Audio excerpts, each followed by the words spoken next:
Hello everyone, আসসালামু আলাইকুম। Welcome back to my another blog. তো চলো ব্লগটা শুরু করি। তো সেদিন বেসিক্যালি গিয়েছিলাম আমার নানাসের বাসায়, আমার দাওয়াত ছিল। আমার শ্বশুরবাড়িতে কোনো দাওয়াত অ্যারেঞ্জমেন্ট করা হলে আমরা সবাই একসাথে হই। আমাদের ফ্যামিলিটা মূলত হচ্ছে জয়েন্ট ফ্যামিলি, আমরা কাউকে বাদ দিয়ে কেউ কিছু করি না। তো এই তো আমি এখানে খাওয়া দাওয়া শেষ করে এখন এখানে ফিন্নি খাচ্ছি। ফিন্নিটা অনেক মজা হয়েছে, আমার ননাস নিজের হাতে বানিয়েছিল। দেন আমরা এখানে সবাই মিলে খাচ্ছিলাম অ্যান্ড গল্প করছিলাম।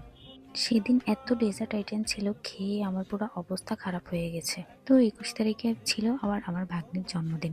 তো এখানে আমার জাল অনেক সুন্দর সুন্দর কেক বানিয়ে এনেছে। উনি এত সুন্দর করে ডেকোর করেছে আর কেকটা খেতে অনেক মজা হয়েছে। তারপরেই তো আমার শ্বশুরবাড়িতে যত চেলাপেলা আছে দেখুন সবগুলো মিলে কিভাবে কেক কাটছে।